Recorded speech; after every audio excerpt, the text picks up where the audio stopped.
Hey everybody, welcome to the finale of 90 Day Fiancé Love in the Caribbean, or Paradise, because they're not all the way in the Caribbean. Mm-hmm. I gotta be honest, this is a very lackluster finale. It was. I didn't even Like, realize it was the finale. Now that you until you said it. yeah, but I mean, who cares? Next Monday is the 90 Day Fiancé the other way, so I'm excited. This is like love before lockup or during lockup or whatever. Yeah, This is like that. Like the yeah. other way is our meat and potatoes. Yeah, that's where true chaos and drama reside. So I'm Mm-hmm. thoroughly excited. Mm-hmm. Now, and none of these couples I hope come back on that show. Maybe unless if Aliyah comes back single and ready to mingle, then that's fine. Can I just say because I went to her Instagram to see if she went through with her surgeries yet, and they must not. I don't think there's a lot of time in between when they actually show this and when they film it, so she might not have had time to have them yet. Um, I don't think she has them, but Mama's hair is beautiful. She found the style that is for her. She's got like a loose Shirley Temple, like long bob situation happening, but it like a curly Mm, bob. It is so cute. It looks so mm, good on her. It looks so good on mm. her. So good. Cause Let's start I wanted to see if she got that thing feminine done. facial FFS, feminine feminization, facial feminization Facial. of the face surgery. I forget Yes. the full title, but yes, Mm-hmm. that where they Yeah. take down the brow ridge and they make your face appear more feminine. Yes. Yes. Um, we should start with them. Let's start with them. So she's going, a lot of the season, Aaliyah has talked about getting a BBL, which mom is already stacked. So I was a little confused. When they did her consultation, I was like, "Well, this is ass." So I'm trying to Yeah. figure out. Like, you But I already do. have. She wants the shaping, and I She wants to understand. look more womanly. I get that. Or what the traditional, what would Mm-hmm. woman be shaped like, right? So, anywho, her body, her choice. Doesn't matter to me. She also Exactly. was like, I want to look like Kylie Jenner. She laughed because she was like, I can't believe I said that. And I I was said, "I like, yeah, can't believe girl. you did either, Queen." Yeah, girl, you already got it. So, she's paying to get You're what you already better. have. So, Exactly. This you is could you do better. naturally. Right. So, of course, Shawn is against it. I'm so glad he's leaving that day. I wish she wouldn't have brought him to this Me too. console. Me But too. anywho, he's trying to find anything negative to say about it. Like, well, you'll get one thing done and you'll never be done with your surgeries because you're never going to be happy with how you look. You would know Burger King. Right. So they go to the doctor. The doctor is like, cool, yeah, we could do this. We give you BBL, no T. But your face, make sure that's something you want to do. Maybe we should try fillers and Botox first to see what you He like. said it's a very invasive surgery. Yes. Mm-hmm. Because I remember when Gigi Good got hers done. Hell, even Mm. Jinx, when Jinx got hers done. Mm-hmm. It Jinx. was, Mm-hmm. they were like in recovery for rather quite a while. Mm-hmm. Mm-hmm. Um, but the doctor's like, do you do the in the first, and we'll go from there. Mm-hmm. So Shawn is just continues to be negative, and like And fake supportive, because he's and like, "Oh well, I think I have gotten used to the idea of her identifying as a woman, but now I don't know about like feminizing her body, and we might have to reevaluate now." And I'm like, "You've never been comfortable with this entire idea I the whole want time." him to leave her alone I because do too. you're trying to fit a square peg in a round hole, You're holding her back. and yes, Yeah. yes, and yourself back because you keep lying to yourself, saying that like Douglas is never coming back. No. So he died. Mourn him. You Yeah. know what I Get mean? over Like, it. Yeah. like, it's Get over okay. it. So they had sex finally. Mm-hmm. After the consultation and before he's leaving. The night Yeah, before. and apparently it was good. It was just very different. Mm-hmm. Um, And so he's leaving, and we learn that Alliya applied for the K1 visa, which I am interested how that is going to work, because she's transitioning. And because did you see? We'll talk. We need to do an update because Gabe done lost his fucking mind. With, what did he do? Oh, because he's out here strung out and homeless in Colombia and can't make it back to the States because him and old girl are like divorcing. What? Yeah, he has like YouTube videos like "Help Me," like it is. What? It's wild. He went missing for a minute. Listen, the tea is out there. Gabe is a little wild one. I also always thought that he was a little mixy when it came to old girl, but I also thought she was a little. You thought he was cheating? I don't know about cheating, but he might have been fraternizing in a way that she would not have liked. Okay. Because you already know she was already on edge from jump, and that's just because of her ethnicity. You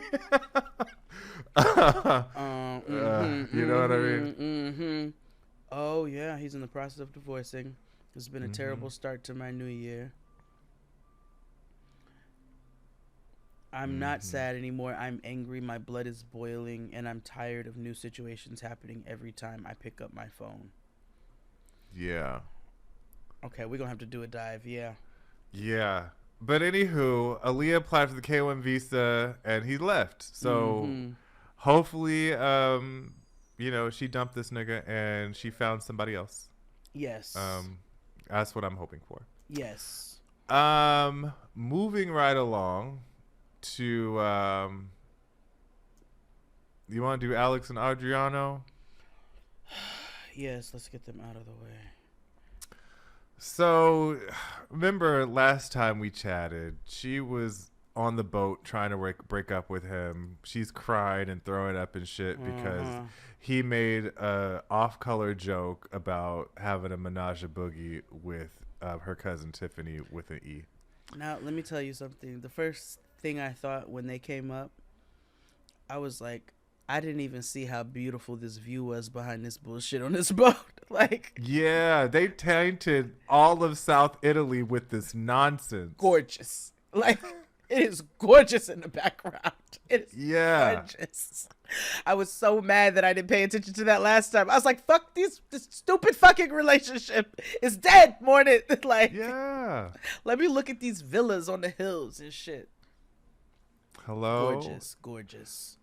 So, he's a little confused by all this because he was like, it's just a joke, and he's like trying to like walk it back, and she's like, no, and she admits to herself finally that she was forcing, she was trying to make fetch happen with him, right? Yeah. Like, this is not somebody who I really loves me like that in the way that I love him. And I was like, this is what happens when you fall for a vacation dick. Yeah. You have to manage your emotions. And what did we talk about being dickmatized?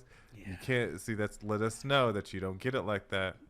Yeah. Or you just haven't had good. I don't think she gets it regularly. Not because she can't, because she had her nose open too much for this nigga. Yeah. And she really want a white man. Okay, I didn't want to say it. Oh, listen, it was very much beauty shop. You're not trying to you trying to whiten up the place. Like that's she's like, because she was like, can you imagine an Italian and black wedding? And I'm like, that's what Kim said to Moesha. Damn, Mo, you want a white man? Yeah, I think that's, that's what I was picking up on. But I was like, oh, okay. And it's hard for her to be a negress of her caliber and find one in Dallas. Yep, same. I told you she gonna have to go on The Circle or Love Is Blind or one of them. Or one of them where they have to walk around, in bikinis and then the exes come back or something. Yes, one of those outlaw programs. Yeah. Which makes me feel less bad for her. Oh, let's just be clear. I've never felt bad for her. I knew this was toxic and her fault. Well, I didn't feel bad because she was choosing this life. It was not choosing her. And I also did not feel bad because she finally broke up with him, and he said, "This is the first time she's actually broke up with me." He go, and I'm time like, me. So you mean to tell me that twice he's broken up with you, and you went crawling back because you felt that you could change him or you could deal with this his incessant need to have groupie love? Like, you are dumb. And I have no sympathy or remorse for you. I hope, and I know your business is going to tank because the fact that you up here being dizzy over this white man that you met on vacation. Handsome, yes, I get it. Yes, but very handsome. You leave him where you left him, at the Hilton. Okay? Yeah. Like, literally just leave him there. Well, how you stand up without a spine? So I don't get it. So because he tells us that he's always been the one to break up with her, and it's never on her, it's always his decision, he's very confused and lost, like most men are, and doesn't understand what's really happening, because that's why he wasn't taking it seriously in the last episode. Yeah. He's like, what? Girl, bye. Like, I always slide this dick to you and you be just fine. And he apologizes for his dumbass joke, but not enough.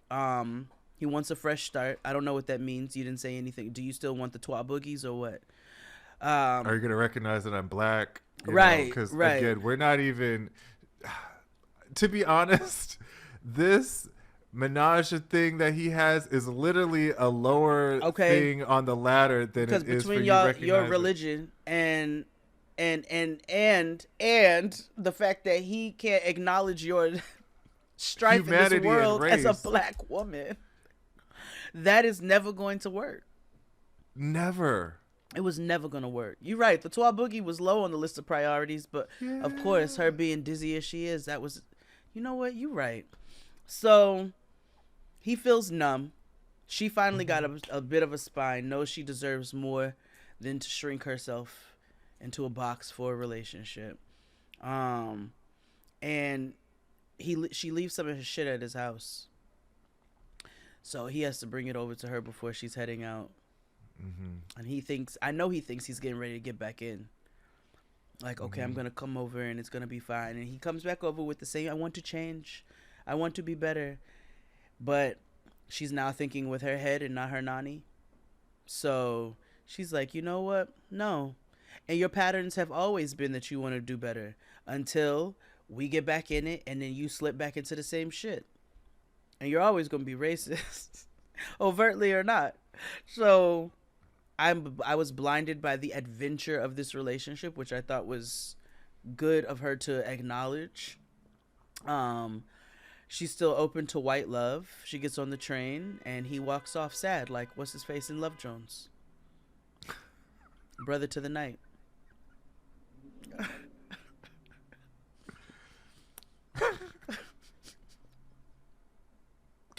Yeah. Yeah. God, I hate that movie. Like I hate all like black romance movies. See, now you just took it too far. Not because I hate black love. It's just they don't ever make a black love movie that's realistic. Have they? Ooh, we should challenge ourselves to find a realistic black love movie. Vampire Brooklyn. That's a black love film. The Women of Brewster Place. No, Jay, that's violent. No. Kenyatta and them was in love. What you mean? that was a love story. That was revolutionary. Yes, we had black lesbian love, a stone top, and a stone top. Not to be confused with a butch. No, they was in love, okay, and they couldn't practice the love that we couldn't speak its name. No, and they had a hateful, homophobic lady living next to them, obsessed, looking in their windows. I was like, ooh, just like Harlem. No, Like, Women of Brewster Place is a real love story. See, it is. It is. It is. Hmm. It is. Not Love Jones, because no. Because if you give my fucking phone number out at the record store to any stranger who comes in here, we're dating the relationship. I'm lighting your feet on fire. What do you mean? Yeah. Get out of my kitchen making toast and shit. Okay. What? Get, nigga, you're not even supposed to still be here. scram. Didn't I give you baby wipes hours ago? Like, go. That reminds me of my homegirl back in the day, Kelly. She was a working girl, if you know what I mean. And she was like, if the doll has paper towels in her bedroom, that means she that means she's been working. And I was like, what do you mean? And and I had to think about it. I'm like, oh, clean up. Got it. Yeah. Ooh, that's so rough. Whatever, they tricks. So why would you need to? You right. Yeah. Light your ass on fire and get out of here. Get out of here. Yeah. But that was it for them. That was... I hated them. Womp. Womp. Let's move on to, we could do Human Belch and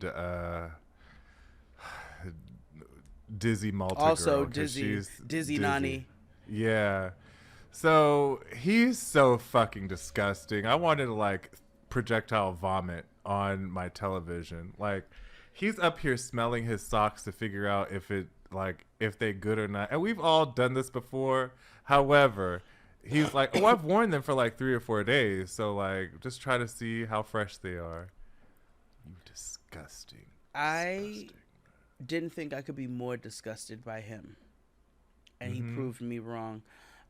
He said that his socks smelled like dirt. Which means they are dirty. Duh. When a white man says that his socks smell like dirt, that is a level. I know they smell like throw up. I know they do. But anyway, he's leaving to go back to London. She's sad and disappointed because they had, and I quote, a great connection. And like, every time they say shit like that, I'd be like, are we missing stuff? Like I have the same issue on Never Ever Met. It's like, they talk about, we have such a connection to shit. I'm like, do y'all edit shit that for us to like, right? What am I missing here? What am I missing? Because from what I saw was chaos, distance, nasty, like, yeah. Some other things that I can't say, like, yeah, mental illness. Like, I just saw so many things, but a connection was not one of them at all. Now, so I said, I fully don't feel bad for this lady at this point. Not when she said that. That's when everything went down the fucking toilet. Any remnants of what could have been maybe feeling something. No, nothing at all. Now he feels like she cheated on him. I was like, that's rich. They meet up because they're going to meet up before he leaves so that things don't end on a completely sour sock note. Disgusting.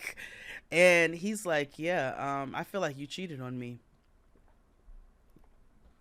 And I'm hurt. Because of the man that he knew about, that she talked to before him and saw in the last few months or whatever. And fucked before the day before he came, which I will say is a little bit shady. However, slightly shady. I'm not saying I wouldn't have told him shit disagree either. I wouldn't have told him shit. And he doesn't. Now let me tell you why he thinks she cheated. He doesn't believe she would have chosen him over the other guy like she said she would. So that's why he thinks she cheated. Yeah. She said she would have, and he was like, no, you wouldn't have. He goes, and if you're pregnant, it's his. How did you swore up and down that she wasn't gonna get pregnant because of her ovulation cycle? Because you mansplained yep. women biology to her, and so therefore, since you have a PhD in baby making, that you told her that you up and down that she ain't pregnant. Now all of a sudden she pregnant and it ain't yours. What in the Maury? I was so disgusted by him. I wanted her to throw something on him. No. And like he's like hurt and like tearing up, and he gets up and walks off like during their collab professional confessional. Um, I would have been like, bye, bye. right. Just stinky ass. So then he leaves, and she's like, I'm glad I didn't introduce him to my son. And I'm like, I'm glad too, sister, because Bitch, I would have called the Maltese authority. yes, do they have child protective services in Malta? I don't know, but we gonna find out if she would have introduced that nigga to her son. And my question and my concern is, if you chose and thought this nigga was cute in some sorts of saying, what was the other person like? Or what was your baby daddy like?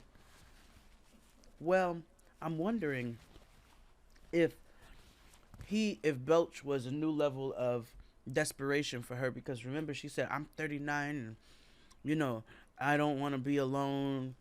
I thought I could just raise 2 kids by myself, but I want to be in a relationship. So I'm wondering if this was like an extreme settling and maybe the worst decision she's ever made. I really want people to be okay with being alone. Like, there's a huge difference between being alone and being lonely. Mm-hmm. And I want people to being lonely. Like, it's okay. You don't have to subject yourself to nonsense just because of societal norms, right? Because I understand white women buckle under that pressure a lot, right? Mm-hmm. Like, we even see that, like, how white women tend to like just go to college just to find a husband and not necessarily get degrees and shit like that or whatever. Like, it's okay to be your own individual. Reject this Project 2025 norm of like the nuclear family or whatever, because you're going to fuck yourself. Yes, you're going to fuck yourself over in the end and be upset. Have you ever seen the movie The Hours? Quick.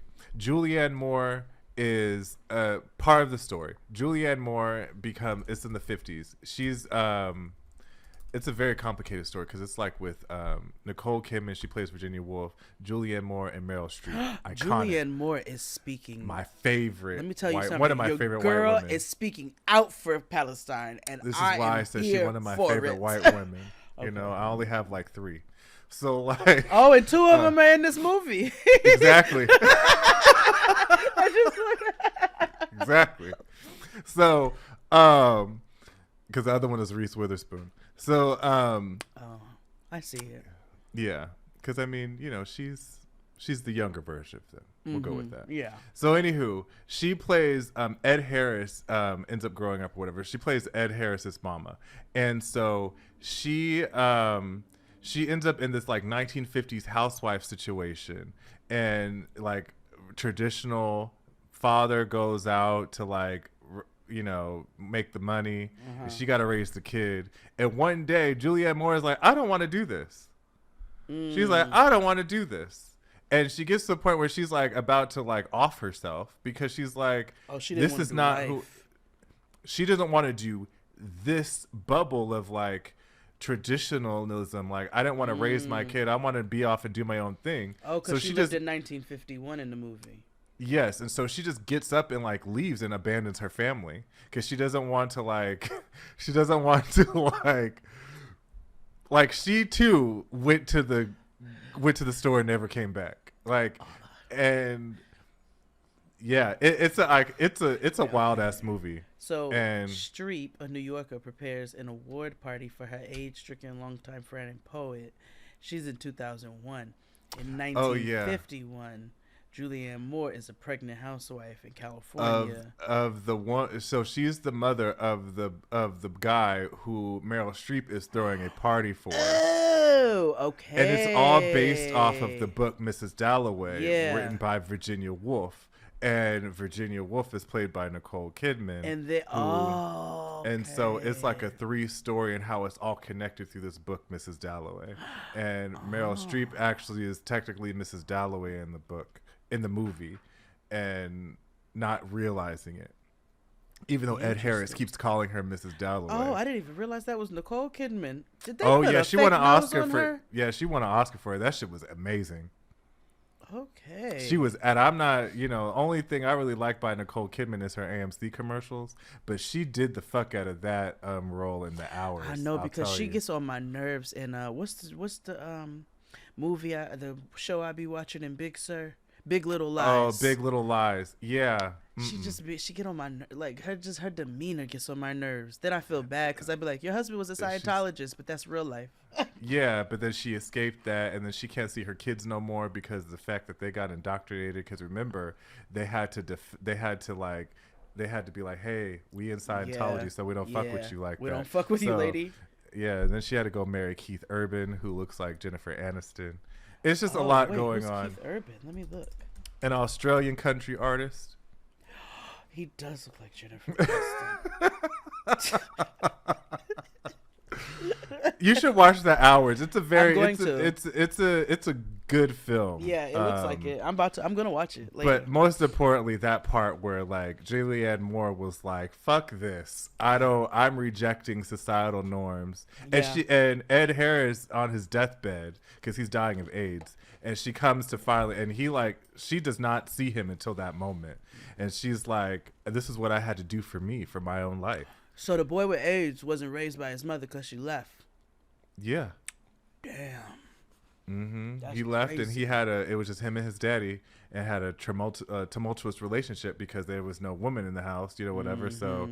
So, like she literally just drove off, like she just disappeared, rode off into the sunset. Was she pregnant? Abandoned her family. In the movie, she was. With another baby? Yes, with another baby, because little Ed Harris is in the film, because he's like, "Mommy, play with me," or whatever. I think she gave the other baby up for adoption, from what I recall. Oh, she was a pregnant California housewife with a young son, currently in an unhappy marriage. Yeah, he also was like beating on her too. I was gonna say, was he abusive? But it was typical 1950s post-war. Yeah, like white men angst. And she was tired of being a 50s housewife, but she was like, fuck this, I'm living for me. And that's what I want people to understand. Like, I'm not telling you to abandon your kids, but abandon this idea of like social norms that you got to do this. I know. I'm just playing.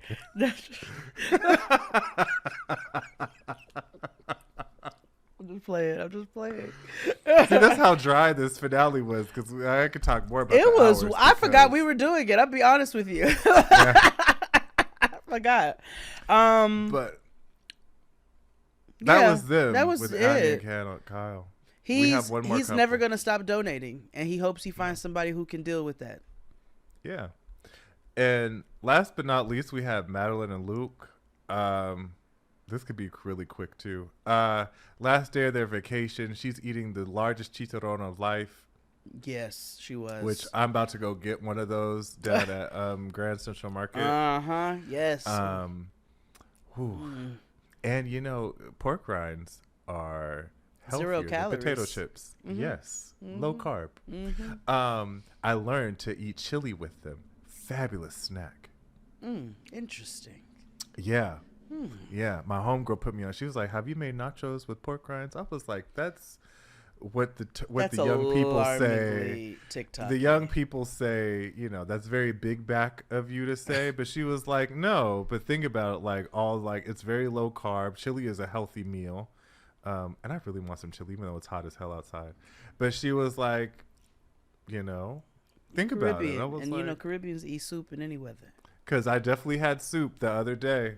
It was 92 degrees I made outside. soup 2 days ago. I made charo bean soup. So I had pho, and it was fantabulous. I'm gonna have pho. I was gonna say I might have me some soup tonight. It's 89 degrees. Fuck! I love soup. He still wants the prenup. She finally agrees to sign it. But she said, if he don't come back, I'm not signing the shit. Yeah. She's concerned about his trust in her. He doesn't fully trust her, and I don't either. Yeah, they tried to do that Amazon hand kit, plaster kit thing. It doesn't really work. No, it's terrible. And that was it. I was so mad at this episode. This was a whack-ass finale. Matt Sharp, this is your worst work.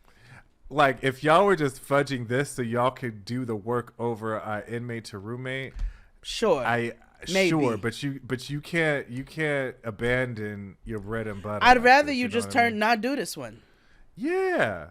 And not everything's gonna be a hit. I get it, but at least, damn, like, this is why we need to be producers on the show.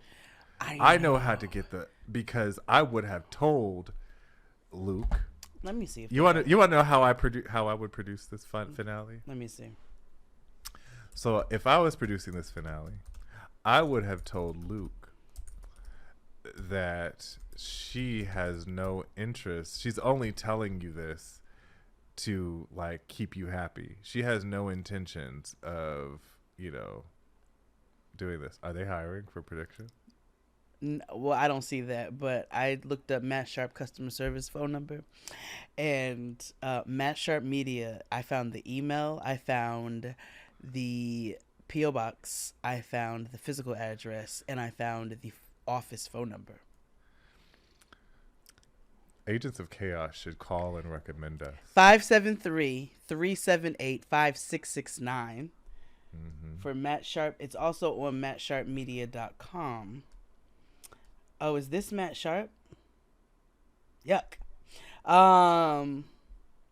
Yes, the office phone, 573-378-5669 or 1-800-722-1195. The studio phone number, which is not the one I think we really need. I think we need the office phone number.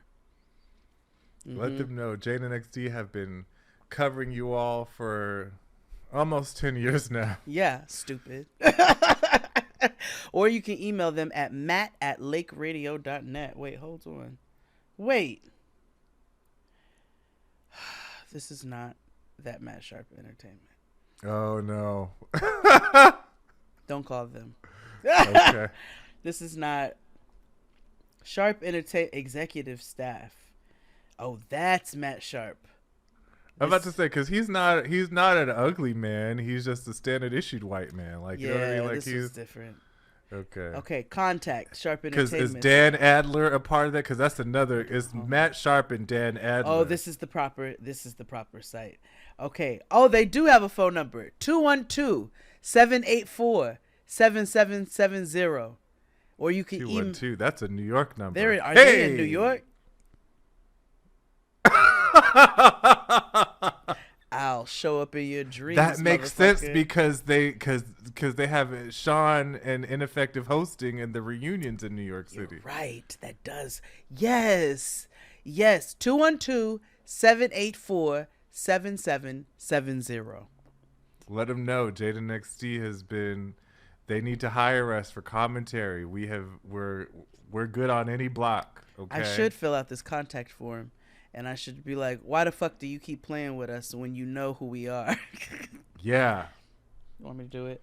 I dare you to. What's my first and last? What first and last name should I use? Jade and XD? Mm-hmm. Jade for the first name. XD for the last.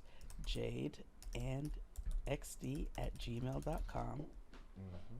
I'll put my phone number. Mm-hmm. Good day. Why do you all keep acting like you don't know who we are? Stop playing with us and hire us.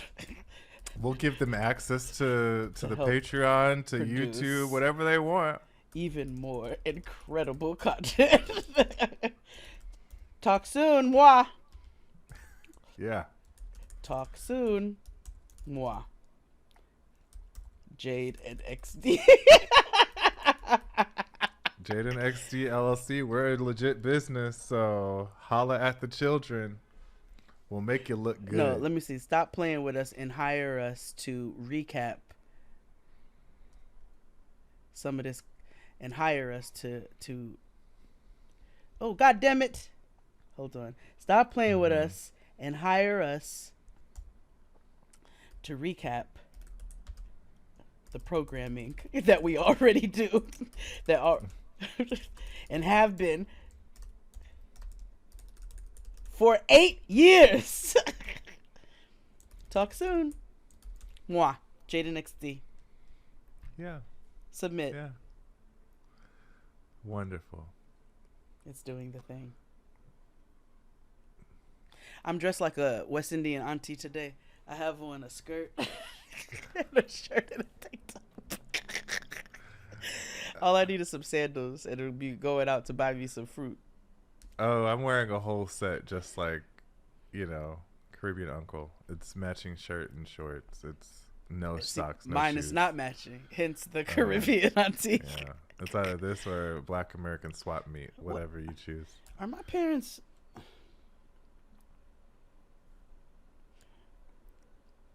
Well, My dad. I don't want. He called my mother a mocha bean booty, but I didn't get to.